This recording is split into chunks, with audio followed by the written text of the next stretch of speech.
Yeah, I'd like to thank the Manitoba Chapter of the Aviation Historical Society and the Royal Military Institute of Manitoba for the opportunity to speak to you tonight on a topic that's fascinated me for many years, namely the Berlin Airlift, or as the Germans called it, Luftbrücke, or literally air bridge. I know that Winston Churchill didn't need slide presentations and visual aids, but I am not Winston Churchill. So once again, I resorted to getting a hold of Robert Nash, who very kindly spent, 6 hours or so with me putting together the PowerPoint presentation. So for the second time in several months, thank you, Robert. Any typos are his fault. Yeah, for sure. The Berlin Airlift went on for 11 months until the Soviets, seeing the writing on the wall and realizing it was doing them more harm than good, lifted their blockade on May 12th, 1949.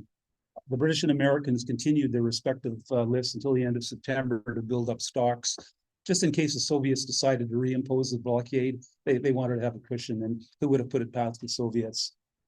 Those 15 months might not sound like a lot of time, but they had a profound and massive impact on post-war Germany, Europe, and ultimately the world. NATO would likely have never come into being. The European Recovery Program, ultimately named the Marshall Plan after Secretary of State George Marshall in the US, would have never been implemented. And the federal state of West Germany would not have been created. And I don't think it's a stretch to suggest that the reunification of Germany ultimately might not have happened either. Okay, at 6 a.m. on Thursday, June 24th, 1948, the Soviet occupying power of Germany halted all road, rail, and water traffic to the British, American, and French sectors of West Berlin in their most concerted effort to date to dislodge the Western Allies from Germany entirely. 2.25 million Berliners were cut off from the supplies that they desperately needed. They'd already been living in deprivation for 3 years. And was basically using them as pawns to subject them to massive starvation in order to achieve their ends. This action was taken in response to the announcement by the Western Allies on June 18th that they intended to introduce the new Westmark currency in the Western zones of Germany. And on June 20th, 1948, in an attempt to deal with rampant inflation and the booming black market, they did just that. By way of background, I'd like to show you 4 slides, the latter 2 being what I view as amongst the most iconic of the Berlin Airlifts. There's many of them there, but I really like these ones. There we go. Okay, I will rise out of my chair for this. Just want to give you a little bit of background to see, so you know that what Germany looked like at the time. On the right here is the eastern part of Germany, the Soviet zone. Over here in the northwest, the British zone. Southwest, French zone, and the American zone in the south. Some main places to consider: Frankfurt am Main, Hanover, and Hamburg. And all the bases that were used for the lift were clustered around those major cities. This is what Berlin looked like. In Germany, they called them zones. In Berlin, they called them sectors. Again, in the east, the Soviet sector, the French sector up at the top left there, the British sector, and the American sector. And also highlighted here are the 3 major airports in Berlin: Tempelhof, which the Americans flew into a lot. The other one, which isn't actually in the French sector, but the Americans used it. And then right here, Gatow, near East Germany, is Gatow, British base. Okay. So here's one of those pictures that I've seen this many times. Rubble pile, of course. Watching the C-54 come in, their life-saving aircraft. So this plane's on approach to Tempelhof right here. And here's the other one that I think is amazing. And one of the things that stands out to me, look at how well-dressed these people are. You know, they were starving, but people seem to take pride in their appearance and dress back then. And look at this little guy standing on the sign watching the Douglas Skymaster coming in.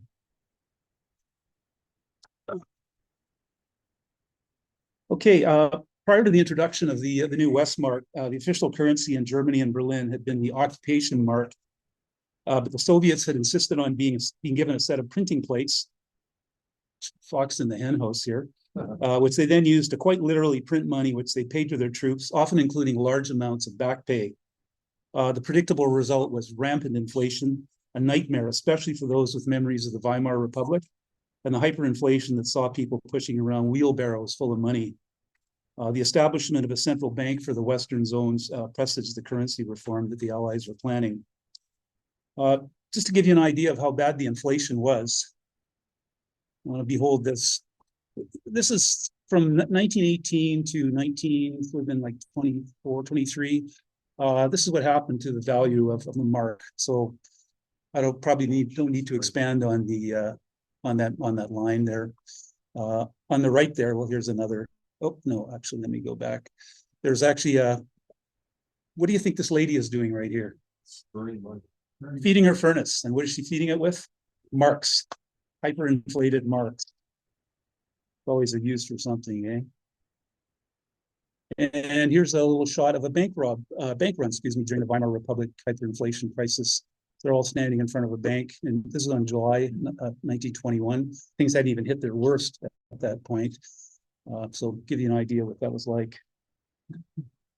Okay, so to Colonel Frank Howley, the bombastic head of America's occupation government in Berlin, it was, according to him, a wicked decision, the most barbarous in history since Genghis Khan reduced conquered cities to pyramids of skulls. This is what he equated the Soviet attempt to lock down the city to. Here's a picture of him. He's got a little bit of a sardonic look on his face, but he was apparently quite the character, really hard-bitten guy, and you'll hear a little bit more about him later. Okay, when the blockade was announced, panic spread through the city. Since dawn, Soviet radio had been announcing they were shutting off the water supply. The fear what gripped Berliners that morning was not the prospect of no water, though, it was war. Many believed the blockade was a prelude to a Soviet invasion of the western sectors of Berlin.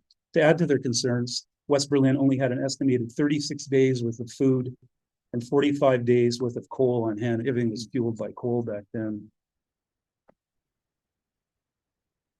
Chronic hunger, it's taken its worst toll. There's a bunch of Germans starving. The sign says, we want coal, we want bread. They needed both desperately, not to mention a lot of other things, medicines and equipment and so on.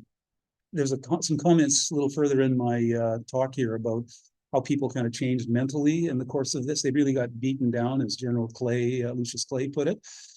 They were kind of similar, just like zombies, practically. At this time, get this, at this time, the military forces of the Western Allies were outnumbered 62-1 in Berlin and the surrounding areas of Germany. In fact, the Soviets had more soldiers within a few hours of Germany than the US had in the entire world. Acting US Secretary of State Bob Lovett declared that to overrun American forces, quote, all the Russians need is shoes, unquote. That morning, Colonel Howley drove through a city that had once been amongst the most elegant and sophisticated in Europe. American and British bombs and Soviet artillery had all but flattened the city. It was the city, wrote a reporter at the time, quote, which lacks everything but ruins. In the 3 years since the end of the war, Berliners had lived with the pains of hunger and cold daily, and the blockade made the prospect of no more food and fuel all the more terrifying. Here's some shots of the destruction. Look at that. Is that your definition of complete destruction? Who would live through that? So Germany was attacked, or not Berlin, pardon me, was attacked 363 times during the Second World War. Here's just another shot of the ruins. There's a group of German civilians and Allied servicemen walking by some destroyed buildings.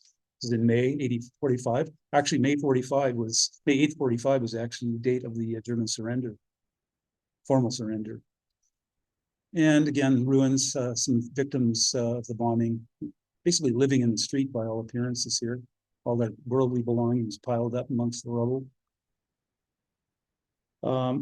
Okay, the Western Allies quickly reasoned that they had three options.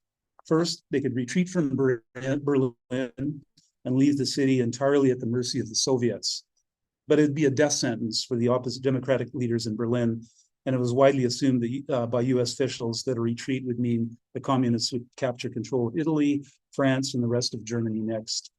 As the New York Times put it, an evacuation, quote, would inevitably entail the surrender of all Germany and all of Europe.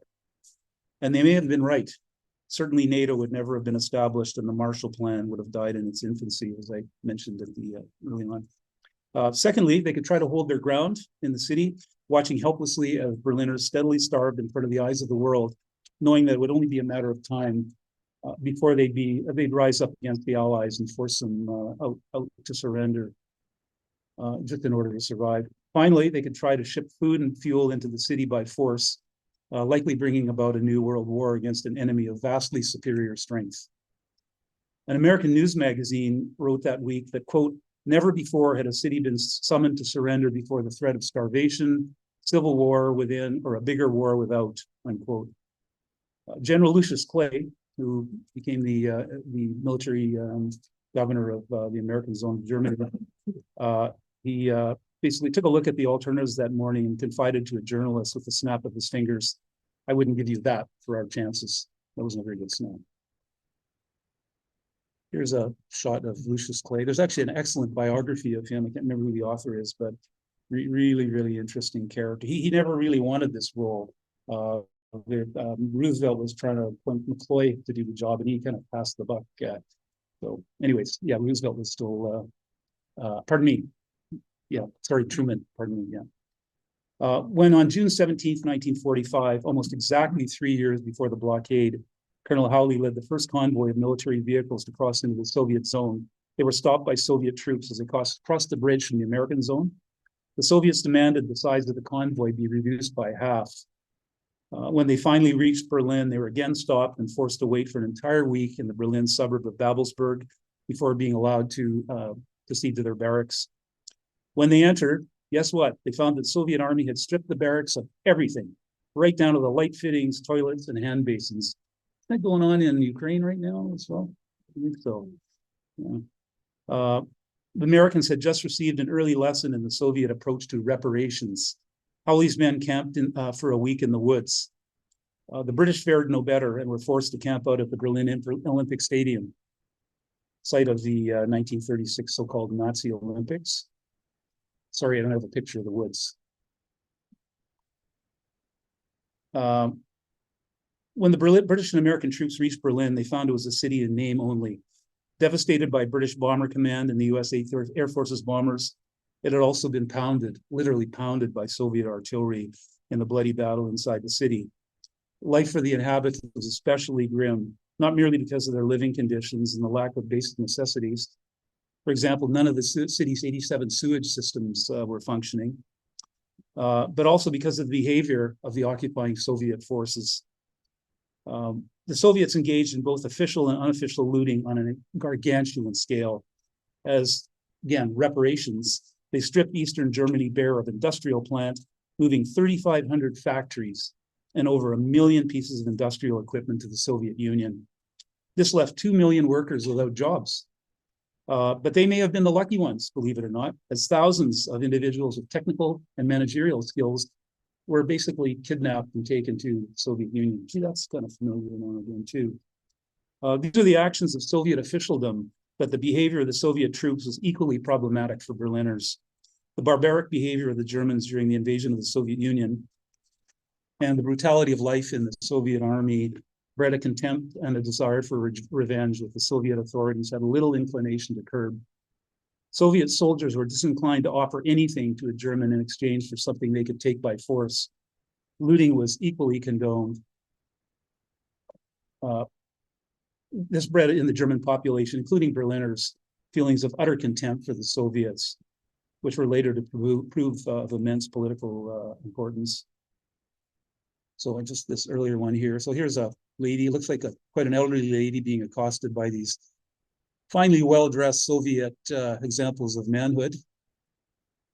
And here's a Soviet soldier deciding he found a bicycle that he liked, so he's going to liberate it from this German woman. These are not isolated examples at all. At the Potsdam Conference in late July and early August of 1940, I'm just going to go back to this so you're not reading that. At the Potsdam Conference in late July and early August of 1945, it had been agreed that Germany would be governed as one economic entity. The Soviets had used this to demand that some of the production and resources from the Western zones be transferred to them, but steadfastly refused to operate in a similar fashion in respect to food, at least until reparations had been settled. As Eastern Germany had been the source of much of Germany's food supply, this caused serious problems for the Western Allies. The British, for example, get this, the British, for example, had to import 1 million tons of food into Germany in the 10 months after the war, at a time when rationing in Britain was still in force and was actually lower than the wartime level. Yeah, no kidding. The British Chancellor of the Exchequer characterized the annual cost of 80 million pounds as, quote, paying reparations to the Germans, unquote. Supposed to be the other way around, I guess. Germany, however, was on the verge of starvation, and as American military governor Lucius Clay remarked, quote, there is no choice between becoming a communist on 1,500 calories a day and a believer in democracy on 1,000 calories a day. The Western Allies, growing increasingly frustrated, were realizing the prospects for German recovery in the face of Soviet intransigence were slim, and that economic reform, with or without them, was essential, and not just for Germany, but for Europe as well. A far-reaching and fundamental reassessment of American policy soon followed the appointment of new U.S. Secretary of State General George C. Marshall. The Economic Recovery Program to aid Europe, soon to be known as the Marshall Plan, announced in June of 1947, offered economic assistance to all who asked for it, including the Soviets. Predictably, Stalin rejected it. In addition, he prevented any Soviet satellites from accepting aid under the plan. How vindictive.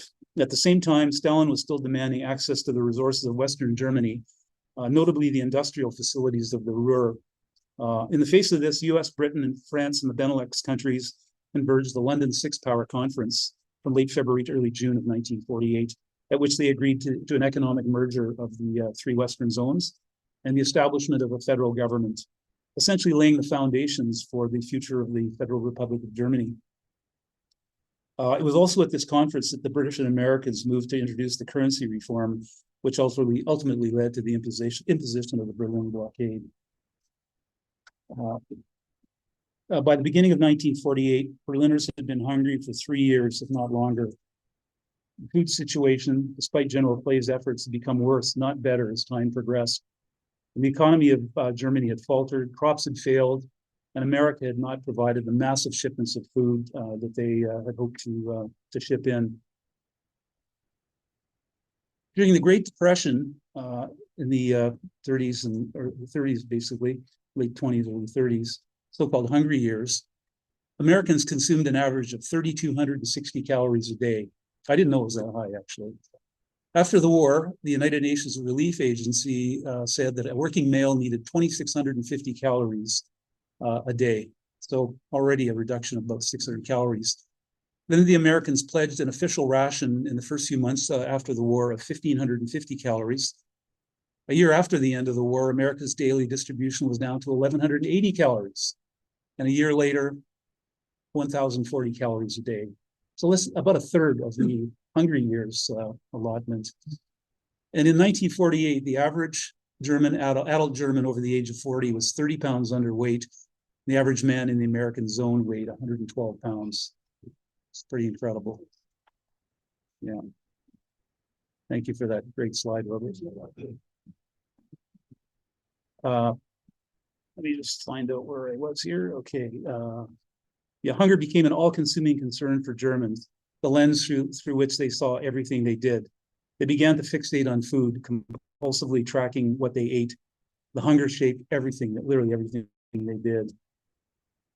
Years later, in an interview, a German woman who had been happily married for decades to an American who she met when he was a GI recounted, quote, "We went to the NCO club, and at the base for a 4th of July celebration, we roasted marshmallows and put them in Hershey chocolate between graham crackers, presumably the origin of s'mores. I thought I had died and gone to heaven. Not ever had I eaten anything like it. Another time we were invited to the house of his warrant officer, and the lady served cherry pie, which I had never eaten before." These words were uttered in her response to the question the interviewer had posed, which was, "When did you realize you were falling in love?" The Germans found ways to supplement their rations. Many, an estimated 80% of all train travelers, were so-called calorie seekers. spending days, literally days, scouring the country looking for food on the black market. Clutching their children and carrying their suitcases, they'd wait for hours on train platforms, often at dark, and to take them to some place, some town, hundreds of miles away in some cases, in pursuit of a false rumor of a village overflowing with potatoes. That's how desperate they were. So here's a shot of some of those people you could probably call calorie seekers waiting at Spandau West Station, the British sector, in 1948. So that's already, the Berlin Airlift has already started at that point. Okay, Berlin was, of course, worse off than the rest of Germany. Of necessity, Berliners created a primitive barter economy in the Potsdamer Platz, split down the middle between the American and Russian zones, or at the edge of the Tiergarten, in the shadow of the ruined Reichstag and of the Brandenburg Gate. Flourishing black markets sprang up, with thousands gathering each day. Cigarettes and chocolate bars became currency. In the summer of 1947, a Hershey bar, which cost 5 cents in America, 5 cents, was worth about 20% of a German's monthly wages. So this is actually a picture of the Potsdamer Platz. You probably figured out if you look close at it, this is actually after the wall went up. I couldn't locate a really good picture of it before that. There's a wide open space that these people gathered in. And here's a shot of the one of the many flourishing black markets in Berlin. Military. And actually, there's some stories about Allied soldiers making an absolute killing because of the inflation. They'd buy marks for $10, then they'd exchange them for the official one and get $100, just like that. It was incredible. So you can see why they wanted to engage in currency reform. Okay, so you've seen both those nice shots. Yet it was not simply that Berliners were hungry or suffering. In the years after the war, they had lost their bearings. What General Clay saw around him in the capital was different. And he said, the town was, of course, badly damaged, but so were a lot of other towns. The difference was not in the buildings, but in something less tangible. The people of Berlin were really beaten down. 2.5 years after the fall of the Third Reich, little rebuilding had taken place. Many streets were still not passable, with mountains of debris piled up. An estimated 2 billion bricks were being carried away by hand by long chains of Berliners, standing shoulder to shoulder, cleaning the city brick by brick. With the small number of able-bodied men needed for other jobs, 70% of the rubble workers were women, the so-called Trümmerfrauen, or rubble women. Here's some citizens getting the start on all that. Here's a shot of a couple, I guess they're taking a break, probably a well-deserved one, a couple of the Trümmerfrauen. They did unbelievable work. In 1948, Germans calculated that there were 1.765 billion cubic feet of destruction to clear. After 3 years of difficult work, they had rid themselves of only 71 million cubic feet, representing only 4% of the total. Berliners called themselves ruin dwellers. 3/4 of Berlin's housing had been destroyed, so often 3 or more families huddled in a single apartment. Blown out windows were covered with cardboard, and at the going rate of glass deliveries, the last window was scheduled to be replaced in 1988. A little while away. Amid rubble, hunger, and cold, all order broke down. Previously called Newspaper City, by 1946, Berlin had acquired a new nickname, crime capital of the world. Even with a puny police force, there were 2,000 arrests a month, compared to 3,000 in all of 1935. I got to read a passage here for you that, bear with me. This will show how desperate people become. One ice cold night, a young woman was stopped by a blind man in the deep dark of a Berlin street. He asked her for directions to an address scrawled on a letter he clutched in his gnarled hand. She looked at this pitiful man wearing an old battered German army tunic, tapping his way through the rubble with a white cane, and offered to deliver the letter for him. It was not far at all. She was headed in that direction anyway. He seemed to hesitate for a moment, uncertain whether he could impose on her, but then he accepted and thanked her for her kindness. She said it was no trouble and went on her way, but after walking a few yards, she hesitated. Something made her look back, and she saw the blind man scurrying away quickly with his white cane under his arm. Suspicious, she stopped off in a nearby police station, and the officers inside decided they would deliver the letter themselves. They found the address to be a simple shoe store run by a respectable-looking married couple. Downstairs, however, they found a cellar filled with fresh meat on large grimy hooks, clearly meant for sale on the black market. The officers were slack-jawed. Such a large supply of meat was unheard of in Berlin, where a pound was worth a small fortune. They handled the cuts, and on a close inspection, they discovered the color and texture of the meat was unfamiliar. It was neither beef, nor lamb, nor venison. One of the officers realized that in all of the confusion, they had forgotten about the envelope the blind man had given the young woman. They ripped it open to find a single piece of paper on which was written a single short sentence, quote, "This is the last one I will be sending you today." So, cannibalism, basically. The story was repeated endlessly. Most thought it was apocryphal, but what made it and Berlin so scary was that no one could be sure. Pretty horrible, eh? This then was the backdrop to the Soviet blockade of Berlin on June 24th, 1948. After the end of the London Six Power Conference on June 2nd, 1948, the Soviets had started a series of counter moves. They implemented a policy to harass and to restrict and regulate Western access to Berlin. At a meeting of the Allied Control Council, the ACC, on March 20th, in the midst of the London conference, Soviet Marshal Vasily Sokolovsky, the Soviet military governor, circulated a paper demanding details of the London conference. The British and Soviets each accused the other of taking unilateral actions. Receiving no satisfactory response to his demands, Sokolovsky walked out of the meeting, declaring it closed. Though at the time the Western Allies didn't know it, the ACC would never meet again.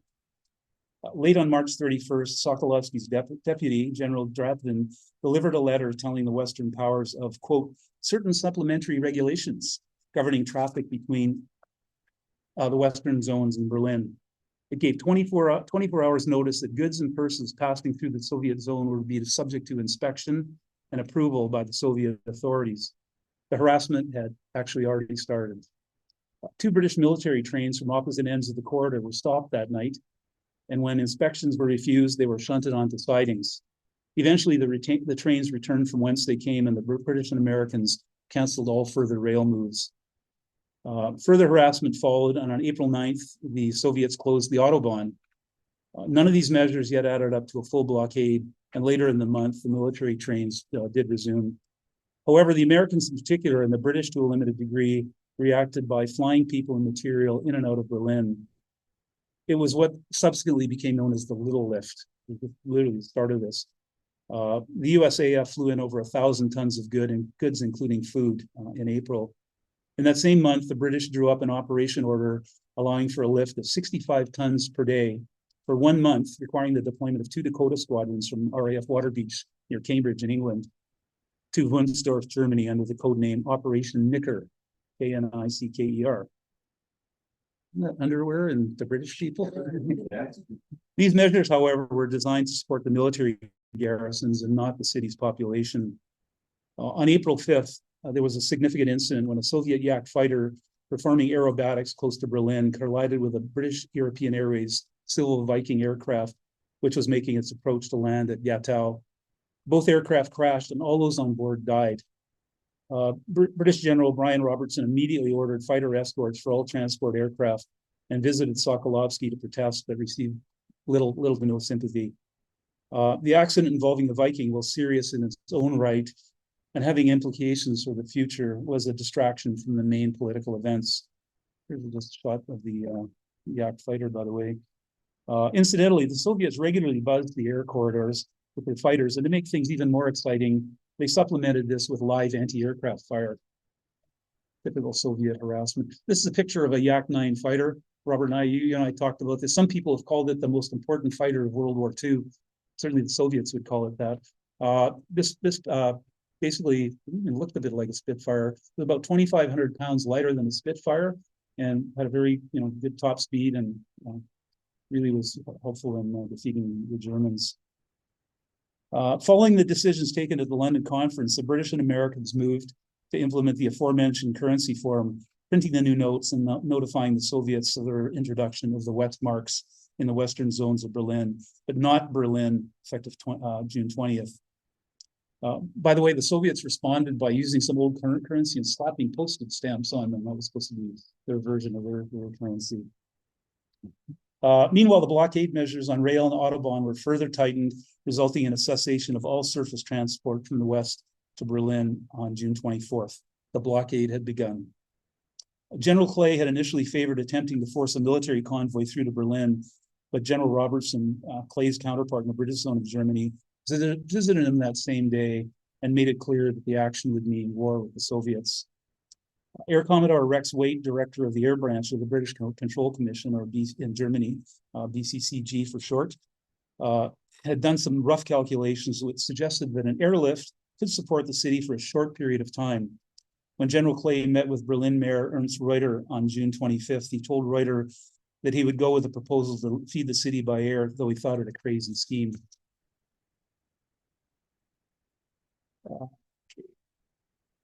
Clay said, look, I'm ready to try an airlift. I can't guarantee it'll work.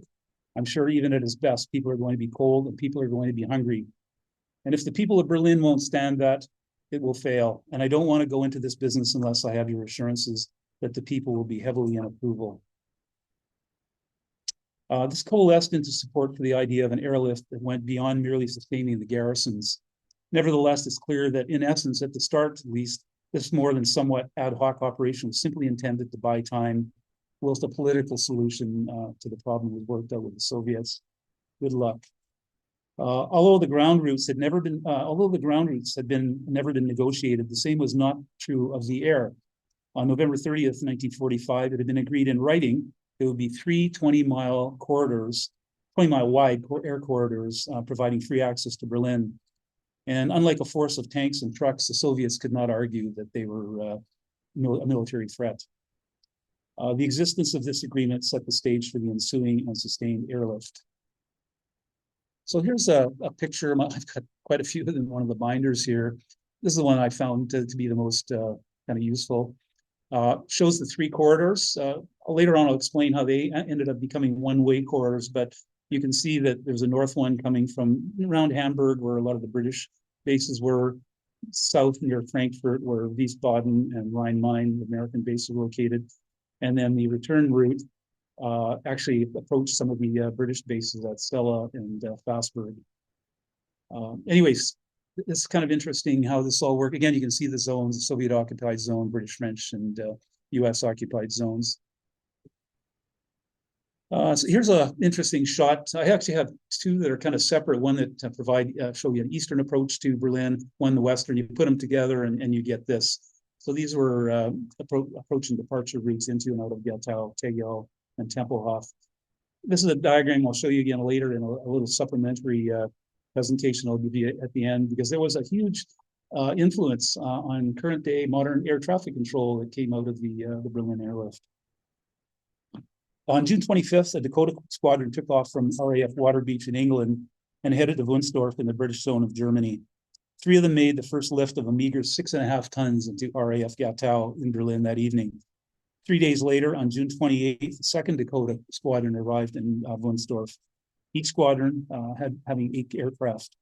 To set that in context, the daily requirement of food alone was 900 tons of potatoes, but also they need 640 tons of flour, 106 tons of meat and fish, 51 tons of sugar, 32 tons of fat, 20 tons of milk and more, amounting to around 2,000 tons per day in total. So it was barely scratching the surface.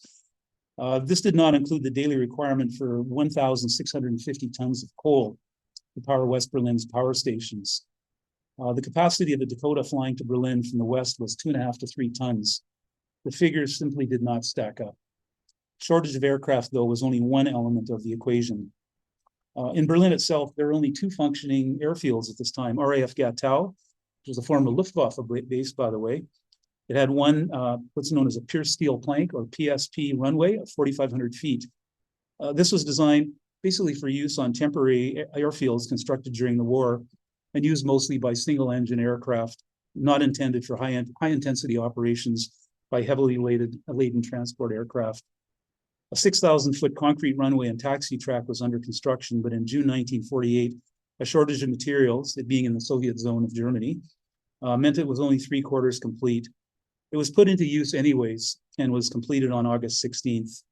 The PSP runway was also renovated and extended to 6,000 feet.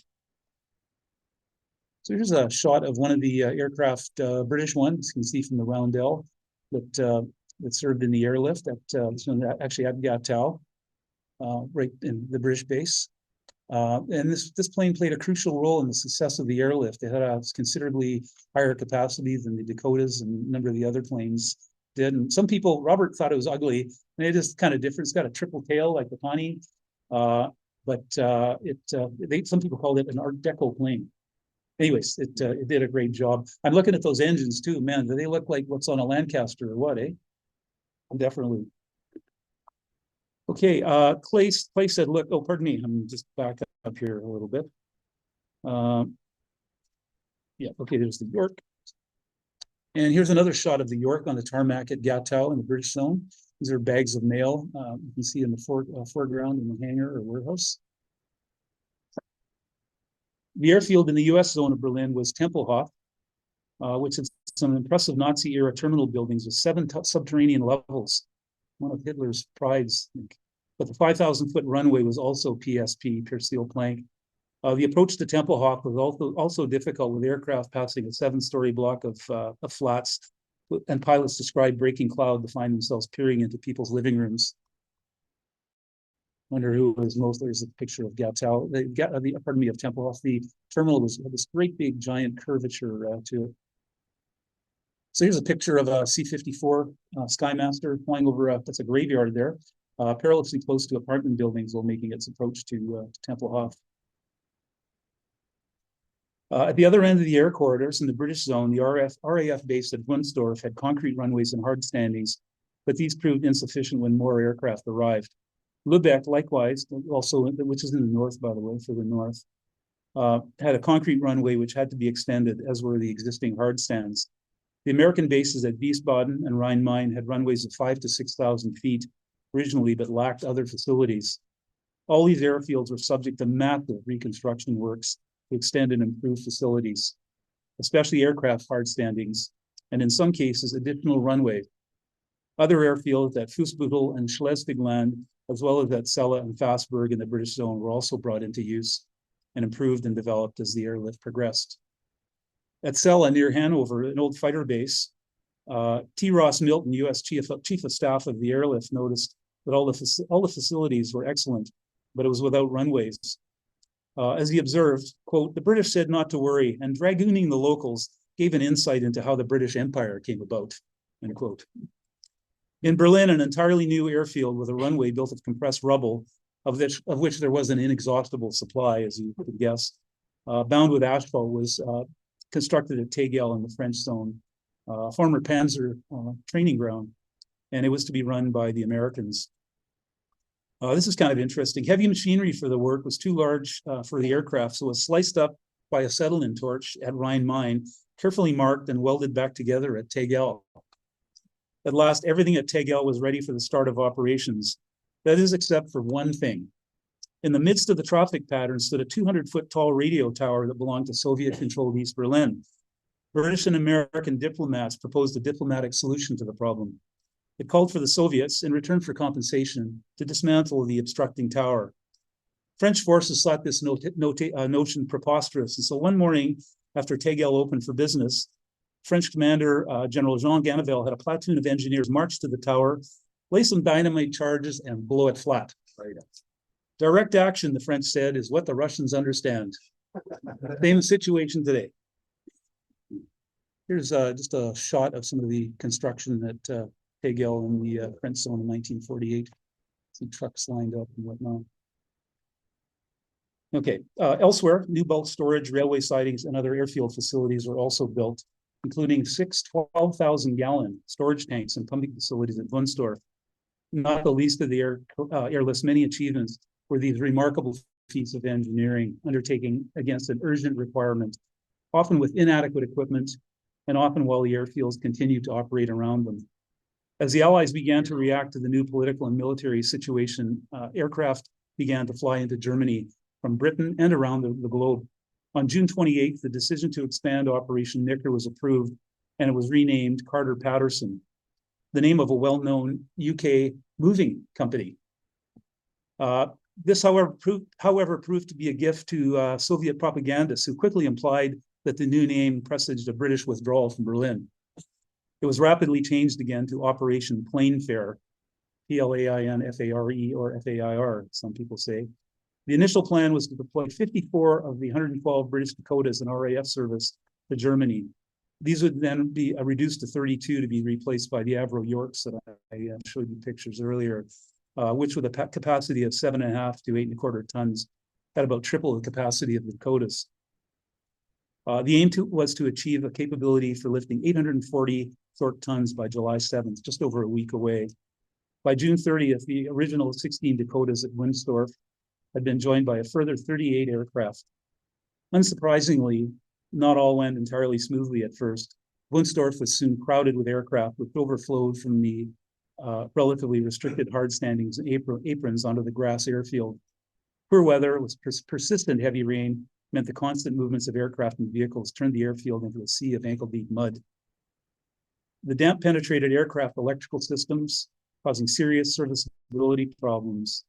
In addition, a shortage of fuel bowsers or fuel trucks, coupled with a single bulk fueling point, along with a serious lack of ground handling equipment, exacerbated the problems.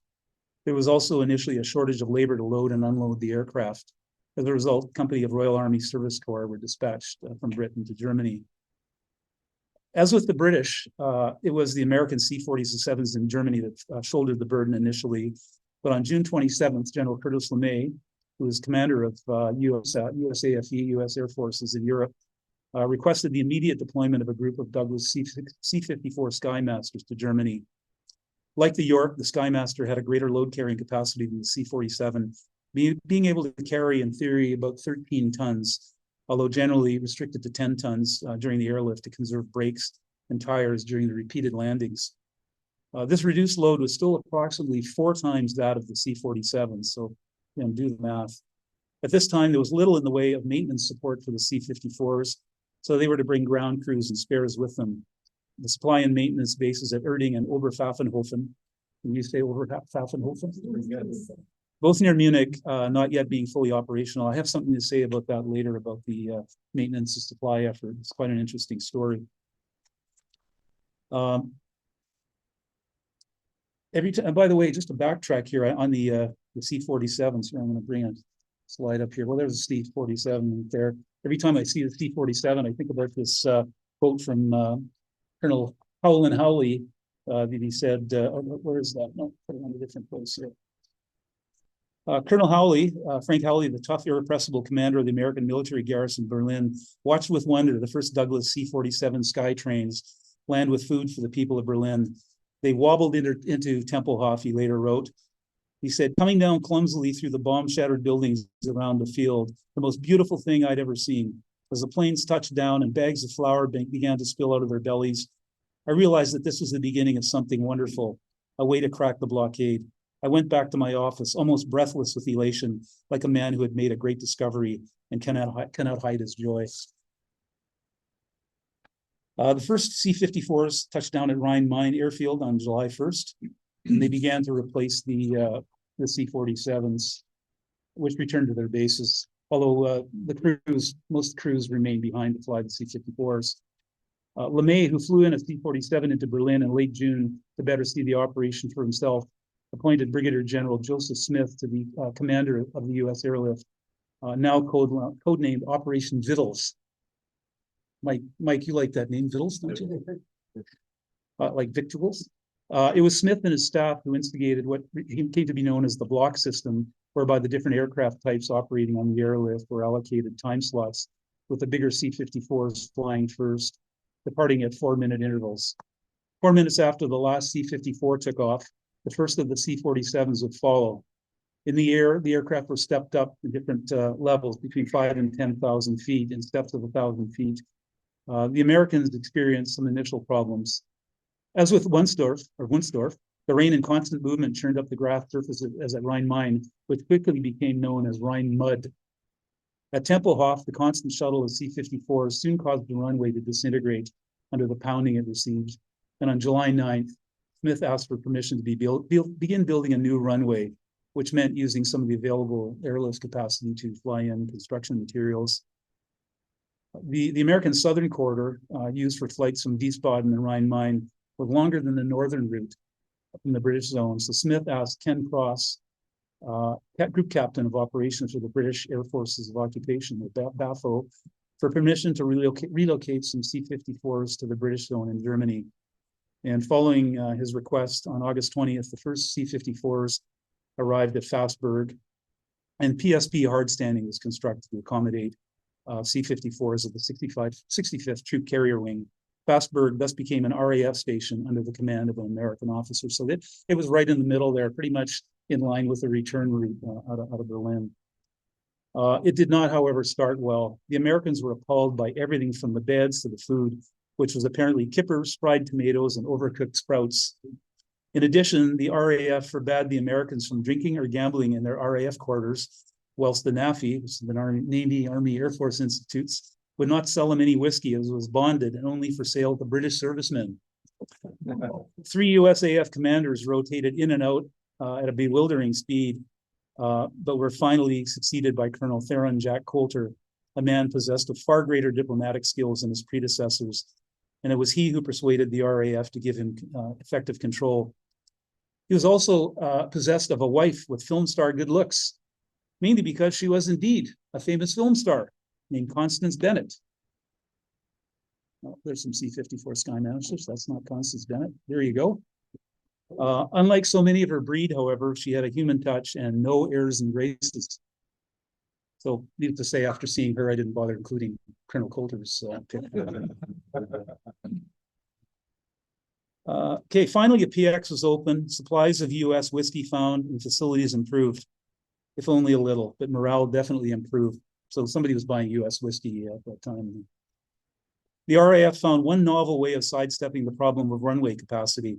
On July 4th, 2 squadrons of short Sunderland flying boats landed on the waters of the River Elbe at the old Blom and Voss works at Finkenwerder near Hamburg. The next day, they flew their first sortie into Berlin, carrying 3.5 tons of spam, and landing on the River Havel near RAF Gatow. Although they didn't require airfield facilities at either end of the lift, the Sunderlands had their own problems. The River Elbe at Finkenwerder was littered with wartime wrecks and destructions, many of them unmarked. In addition, the waters of the river were usually rough, and the aircraft had to be loaded from small boats, which was very time-consuming.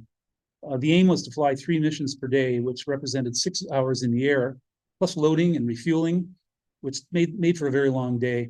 The lack of approach aids and navigation equipment also hampered their operations. In theory, the Sunderlands carry up to 10,000 pounds of freight. They were used to carry a variety of goods, including salt and the ever-in-demand cigarettes, and then fly passengers and industrial goods in the opposite direction.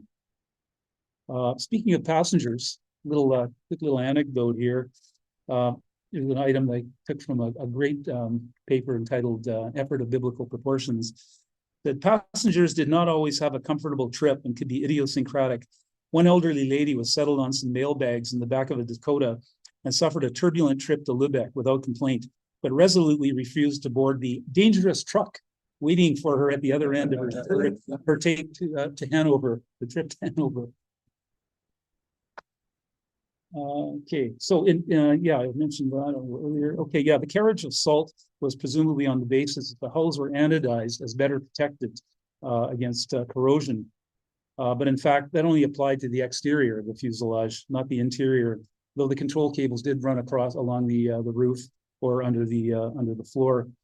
At one point, 2 short hives, which were, if I'm gonna get to there we go, there's a short Sunderland on the Havel River near Berlin Gatow, and they're in the process of unloading. You see the need for boats to unload the cargo here.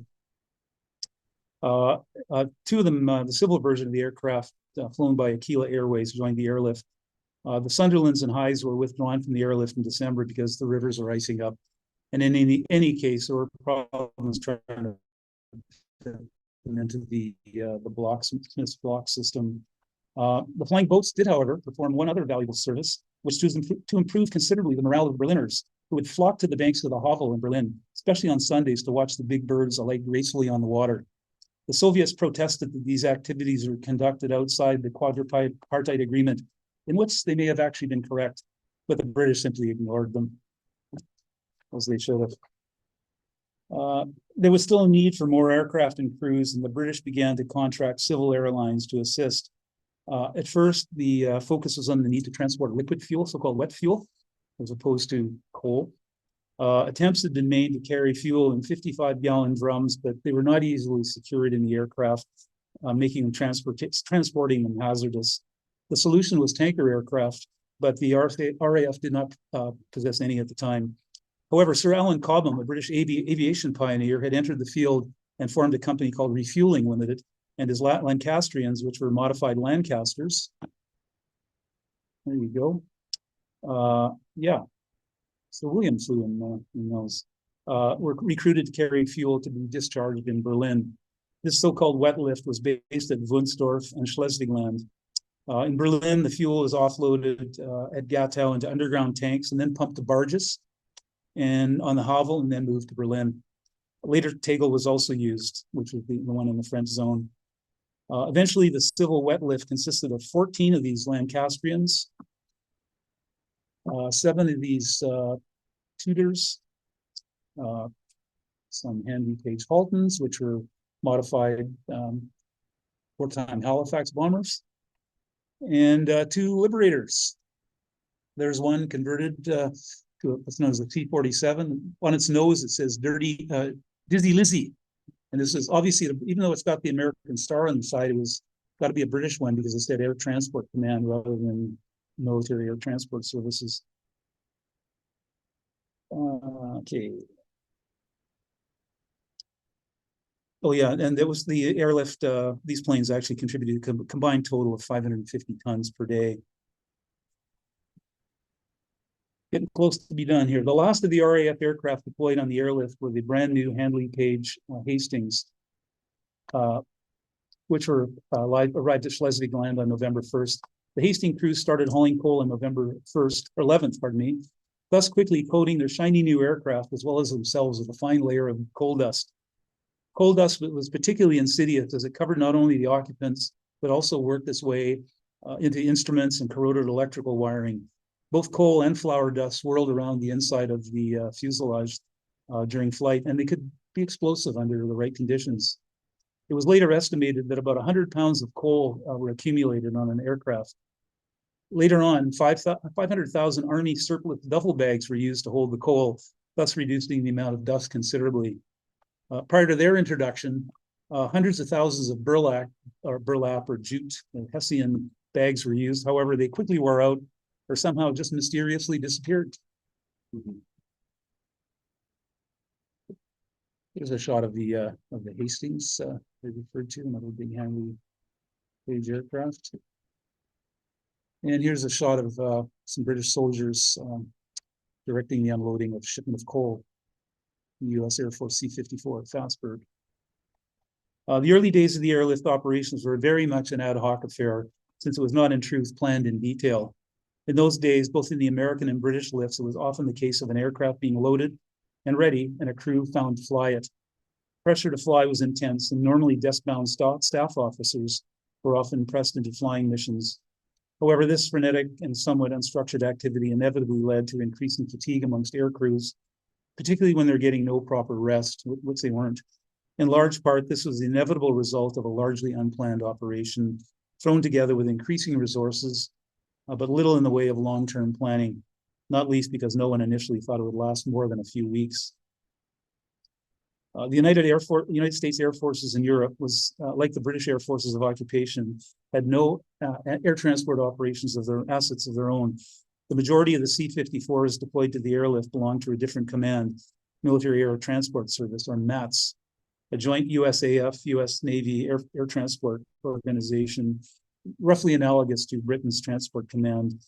LeMay was pleased when the USAF sent an experienced air transport expert from MATS, Major General William L. Tunner, to take charge of the U.S. airlift, replacing Brigadier General Smith, the originator of the block system. During the Second World War, Tunner had been instrumental in the role of commander of the airlift over the hump, which was the flying of supplies over Burma to China to help the Chinese forces fighting the Japanese. His outstanding planning and organizational skills exhibited in this undertaking earned him the name Willie the Whip. So there he is, this guy with an absolute organizational genius, and he showed it again in the airlift. Tunner arrived in Germany on July 28th, exactly 1 month into the airlift. His vision for an airlift was ordered efficiency with aircraft either flying, loading, or unloading, or being serviced, and crews either flying or resting. Aircraft and crews standing around idle waiting for something or someone was anathema to him. Tunner's approach required the careful coordination of every aspect of the airlift, including detailed procedures and exact duplication and precise execution. Tunner, with LeMay's connivance, established a direct communication with MAT's Air Material Command so that he could tap quickly into the resources and personnel, spares, and equipment that he required. He and LeMay quickly became convinced the American and British efforts should be merged into a single operational command, particularly once the U.S. Air Force's C-54s began operating from the British air bases at Celle and Fassburg. The British, however, was initially determined to run their own show and were conscious that any combined operation would inevitably have a U.S. commander.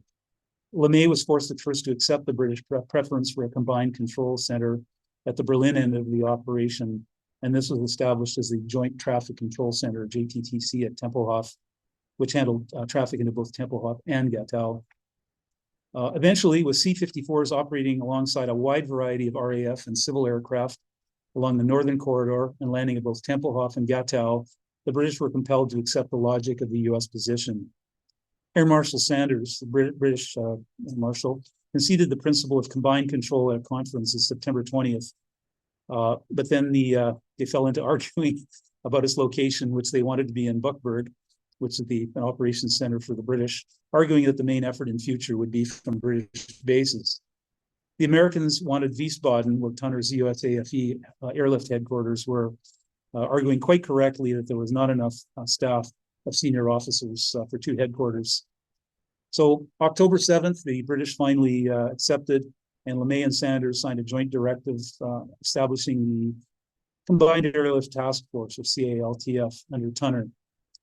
In fact, the Americans were right. Essentially, CALTF was Tunner's headquarters rebadged. Both British Group Captain Noel Hyde was brought on as Director of Plans, in Tunner's word, a particularly welcome adjunct to the staff. The British could be somewhat dismissive towards CALTF, with them concluding that, quote, the combined headquarters did not develop much beyond regulating the traffic flow into the Berlin airfields and coordinating their traffic pattern, unquote. In fact, of course, as Tunner appreciated, this was the very activity crucial to the success of the airlift. We've seen how Tunner's predecessor, Brigadier General Smith, introduced the block system, but soon after his arrival, Tunner was to gain firsthand experience of another problem, a big one. On August 13th, he was flying on a C-54 into Berlin when the weather deteriorated with very low cloud, driving rain, affecting visibility on the radars. A C-54 crashed, and another burst its tires, braking to avoid the wreck, and a third one landed on an unfinished runway and ground looped.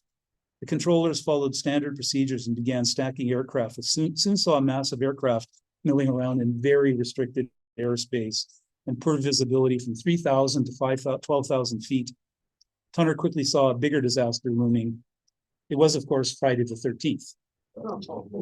And he radioed the controller himself and ordered him to send every aircraft in the stack except for his back to the takeoff base. From then on, any aircraft missing on approach was not slotted back into the circuit, but flew back to its departure airfield to start the entire process again. So flew back loaded. A one-way system also funneled all air. I showed you that very early on. He implemented this one-way system that funneled all aircraft into Berlin airspace along the northern and southern routes, and then flew back in the middle zone, central corridor. Crews had been flying until they nearly dropped and just grabbing snacks were instructed that they could fly no more than 2 sorties without a proper meal. By the way, air crews were not generally allowed to leave their aircraft for any reason. So they had jeeps staffed by German Fräuleins, bringing them snacks and coffee and things like that right up to the airplane for them. In addition, it became, this is Tunner's third edition here, it became mandatory to follow a GCA or ground controlled approach and not to fly a visual approach, even in good weather. RAF crews carried a navigator and better navigation aids, so tended to fly the corridors to arrive to the minute at the Frohnau beacon, the reporting point at Berlin at which all aircraft reported and were identified and switched to the GCA controller who talked them onto the runway. USAF aircraft had no navigators and fewer aids, so tended to fly from medium frequency beacon to beacon using their radio compasses and calculating time and distance. During the airlift, get this is amazing. During the airlift, pilots had to be over the Frohnau beacon within 2 minutes of their estimated time of arrival, or they had to turn back. So here's the picture of the, this was demolished, I think, in the 80s or late 80s, early 90s, something like that. But it was very essential to the operation. Again, I'm almost done here, folks. The introduction of CPS-5 radar at Tempelhof with moving target indication made the identification and control of aircraft approaching Berlin much better and improved flying discipline still further. In the southern corridor, where all aircraft were C-54s, the separation between aircraft in good weather was reduced to 500 feet in height and 3 minutes in flow rate. This pattern had 5 aircraft stepped up with the 6 aircraft at the same height as the first and 15 minutes behind. There's the CPS-5 radar, by the way. So here's a shot. It's kind of two. There's the ladder one on the top, the bicycle chain, which I'll mention in a moment. So you can see how the planes are all stacked up. So 1, 2, 3, 4, 5, and then the 6th one dropped to the lower level of the lead plane in the first group, and then up and then over again. In March of 1949, this was changed to just a simple 500-foot, 3-minute separation with only 2 height bands, the so-called bicycle chain. So they're just boom, boom, boom, boom, boom, like this, which made landing at Berlin simpler. With many different aircraft types in the northern corridor, all except the C-54s continued to operate the block system. There was a number of aircraft accidents during the airlift, but only one mid-air collision that occurred between 2 USAF C-47s very early on. The improvements in the air were mirrored by much better organization and efficiency on the ground. The logistics of delivering supplies to the airfields, and the packing, loading, and unloading of freight was an Army responsibility, utilizing large numbers of German civilians. The Army civilian loading teams were supervised by RAF air movements, who were responsible for the documentation and distribution of loads.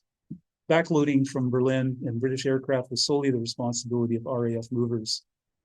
The 10 or 12 man American loading teams could earn rewards like cigarettes, coffee, or other inducements for good performance. By the end of the airlift, it took an average of 25 minutes to load a C-54 with a standard load of coal or flour. By the way, the C-54, in addition to carrying 3 to 4 times as much as the C-47, also was a tricycle gear aircraft. It wasn't a tail dragger, so it had a nose gear, which they obviously used for steering as well. And because of that, they could drive the trucks up, right up to the thing. They didn't have to push things up the sloped floor. They could drive right up to them and load the stuff. Same thing on the other end, they could unload it. So that was another real boon. Yeah, so it took about 25 minutes to load a C-54 with a standard load of coal or flour. Aircraft reported their loads as they approached Berlin, and the unloading teams were waiting at the aircraft as the aircraft taxied in. In order to save weight, greater use was made of dried goods, makes sense, like dried potatoes and powdered milk, with the exception of milk flown in for kids, which was bottled in racks, which weighed a fraction of the real item. Coal, however, which formed a major part of the total lift, about 65% of it ultimately, couldn't be reduced, though every scrap of coal dust was swept from the aircraft in aprons and pressed into briquettes. The real concern came with the onset of winter. During November, the weather worsened and fog at the bases became a particular problem, and tonnages began to drop. The Soviets confidently believed that General Winter would come to their aid and defeat the Allies, as he had done with Napoleon and Hitler. General Robertson, the British commander, doubted the airlift could sustain the city through the winter and was by no means alone, although Clay was optimistic. In late October, President Truman approved transfer of an additional 66 of the valuable C-54s to support the lift. In addition, the new airfield at Tegel mentioned earlier received its first aircraft on November 18th and formally opened on December 1st. Also adding to capacity was the beginning of operations of RAF Handley Hastings, a picture of which I showed you earlier, out of Schleswig-Land, and the moving of C-54s to the newly opened RAF base at Cell, again operated and run by the Americans. In December, the average daily tonnage began to climb again, with the British lift climbing above 10,000 tons and the US nearly meeting 4,500 tons. The crisis passed and tonnages steadily climbed from March onwards. In April, General Tunner staged what became known as the Easter Parade. CALTIF planners published the daily quotas for each airfield for April 16th, calling for a maximum effort, and Tunner visited USAF and RAF bases to cajole and harry crews. The response exceeded expectations, with the lift delivering 12,841 tons in one day. It seemed that general winter had not prevailed. On April 15th, 1949, the Soviet news agency CAHS reported a willingness by the Soviets to lift the blockade. Soon afterwards, the four powers began serious negotiations, and a settlement was reached on Western terms. On May 4th, the Allies announced an agreement to end the blockade in 8 days. Here's a headline. There's a little story about this. This is a newspaper called the Task Force Times. It was created for crews working on the airlift. I actually had my binder there. I have 16 issues of the two-sided Times, various dates. This one is announcing four powers agree to lift the blockade. That was on May the 4th. So yeah, great news for everybody. Make no mistake, the Soviets were not doing this out of the goodness of their hearts. The airlift had been an absolute disaster for them from a public relations standpoint, and had permanently solidified the majority German public opinion in favor of the Allies and against the Soviets. The Soviet blockade of Berlin was lifted at 1 minute after midnight on May 12, 1949. A British convoy immediately drove through to Berlin, and the first train from the Western Zone reached Berlin at 5:32 a.m., exactly 5½ hours, save 1 minute, after the lifting of the blockade. Later that day, an enormous crowd of people celebrated the end of the blockade. General Clay, whose retirement had been announced by President Truman on May 3rd, was saluted by 11,000 soldiers and dozens of aircraft. Once home, Clay received a ticker-tape parade in New York City, was invited to address the U.S. Congress, and was honored with a medal from President Truman. So here are the crew. Blockade ends, airlift wins. And Berliners, hurrah, wir leben noch. Hooray, we're still alive. Okay, nevertheless, supply flights to Berlin continued for some time to build up a comfortable surplus. By July 24th, 1949, 3 months worth of supplies had been amassed, ensuring, as mentioned earlier, ample time to restart the airlift should the Soviets attempt to reimpose the blockade. On August 18th, 1949, British Flight Lieutenant Roy Mather and his crew flew back to Wunstorf for the 40th time during the blockade, for the 404th time during the blockade, setting the record number of flights for any pilot of any nationality, civilian or military.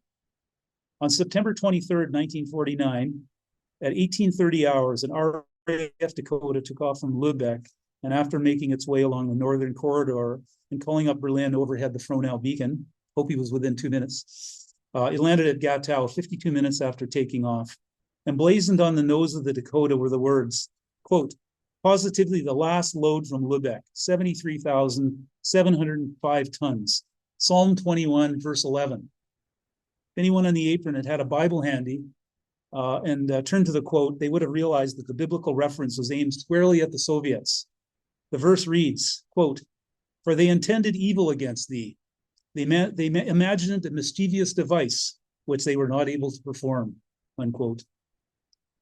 On Friday, September 30th, exactly 1 week after the final British flight, the last USAF flight into Berlin landed, and with that, the largest airlift in history ended. So here's some Berliners celebrating on May 12th, the day that it ended, in front of some kind of government maybe looking building. Anyways, I want to finish by reading a short passage, which was actually the entire short prologue to the book, The Candy Bombers. On the lower tip of Manhattan, fires trapped deep beneath the twisted metal girders were still burning. In great cities around the globe, people gathered to express their outrage. September 2001. Okay? And their sympathy. Hundreds of Londoners stood in silence when Big Ben rang at noon. When the guard changed at Buckingham Palace, the band played a song about the American flag still waving after a failed British assault on Fort McHenry, the American national anthem. In Beijing and Amman, bouquets and wreaths piled high at the gates of the American embassies. In Dublin, the stores closed in commemoration. Children in the West Bank held candlelight vigils. In Paris, the newspaper headline was, quote, "We are all Americans." But nowhere was there a greater outpouring of humanity and emotion than in the German capital of Berlin.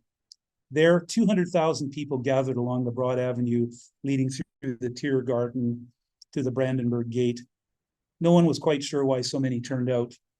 The crowd felt young. Men and women in their 20s wore black backpacks and shorts under the late summer sun. Parents pushed strollers and held children by the hand in the enormous throng. One woman stood still, alone in the crowd, lost in her thoughts, as families and couples marched past her. She was old and stooped. Her hair was wild, and she wore a dark, heavy coat, even on the warm day. She was quietly sobbing. Two young men approached her and asked why she was crying. She seemed startled, as if roused from a slumber. "I love Americans," she said, quickly, in a way that was so imploring that they understood that it grabbed them and shook them from their lapels. She started to go on, to say more, to explain, but before words came out, her gaze widened and warmed, the tears replaced by an ineffable joy. Her shoulders straightened just a bit, the wrinkles seemed to flee her face. A distant happy memory danced across her eyes. As she looked upward towards the sky, she began softly in a whisper, "You see, I was a young girl during the airlift." Thank you.